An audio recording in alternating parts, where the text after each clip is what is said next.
everyone. Welcome back to a brand new episode of our playlist.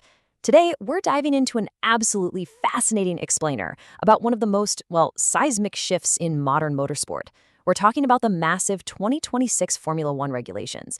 Specifically, we're going to unpack exactly how the historically dominant Mercedes team is engineering their grand comeback.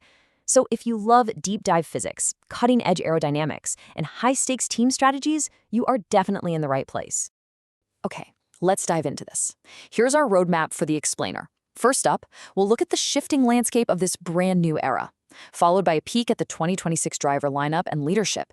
Then, we'll break down the physical redesign of the car, the totally revolutionary power unit changes, and finally, we'll cap it off with a look at a rumored technical edge for Mercedes. And hey, don't worry if the physics sound a bit intimidating. We're going to break it all down step by step so it makes perfect sense. Section 1, a brand new era and the shifting landscape. You know, the 2026 season isn't just a minor update, it's a complete paradigm shift for F1 that literally impacts everything, from the human element behind the wheel right down to the structural hardware hitting the asphalt. For Mercedes, the magnitude of this transition is just massive. For over a decade, we all witnessed the Hamilton era, right? A legacy that brought 6 drivers' world titles to the team. But with his dramatic departure for Ferrari in 2025, the team is fully pivoting to a brand new generation. We're officially entering the Russell and Antonelli era. You've got George Russell, a proven race winner, stepping up as the seasoned team leader, and he's joined by the incredibly exciting rookie, Andrea Kimi Antonelli.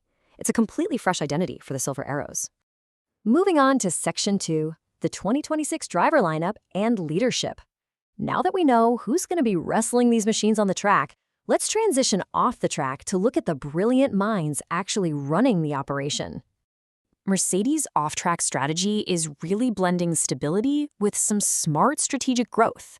You've got team principal and CEO Toto Wolff extending his contract through 2026, keeping a really firm hand on the wheel alongside the legendary technical director James Allison.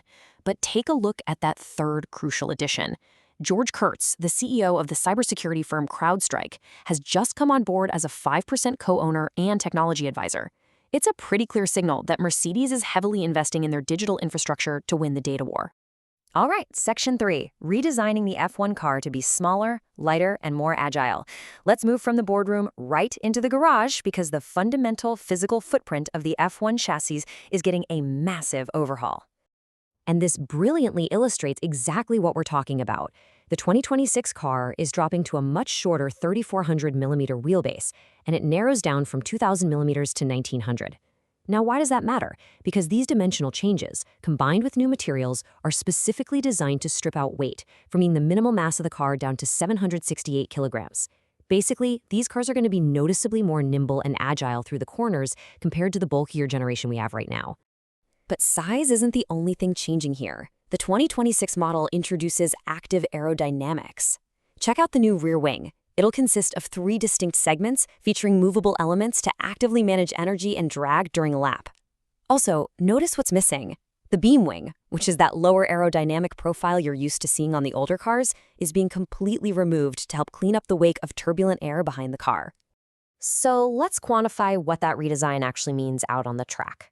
The FIA is implementing a partially flat floor and significantly reducing the size of the rear diffuser to kind of limit those extreme ground effects we've seen since 2022. The consequence? A massive 30% drop in overall downforce. The cars are simply going to be harder to stick to the track in the corners. But on the flip side, aerodynamic drag will be reduced by a staggering 50%, literally half the drag. That means these cars are going to absolutely fly at blistering speeds down the straightaways. Section 4, the power unit revolution and the 50-50 split. While the aero changes are absolutely huge, the real revolution, and honestly where the 2026 championships will probably be won or lost, is in how these cars actually generate power. In our current era, the internal combustion engine does the vast majority of the heavy lifting. Electric power only contributes roughly 15% of the total output. But 2026 mandates a colossal shift. We are jumping to an exact 50-50 split between mechanical combustion energy and electric energy. This completely rewrites the rulebook on energy management and power deployment during a Grand Prix. Now, what's really interesting about this slide is the sheer complexity of what the teams are working with today. Notice that component right in the middle, labeled MGUH, the motor generator unit heat. It basically captures exhaust gases from the turbo to generate energy. It's an absolute engineering marvel, but it's also exceptionally expensive, insanely complex, and honestly, mostly irrelevant to the everyday road cars that manufacturers actually want to develop technology for. Let's move to and see how this builds for the future.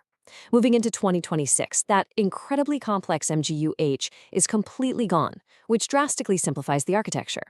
But to make up for that missing 50% electric power we just talked about, the MGU-K, the kinetic generator, sees its output literally tripled to a staggering 350 kilowatts. Plus, as an added bonus for global sustainability, the internal combustion engine will now run on 100% fully synthetic fuels. Pretty amazing stuff.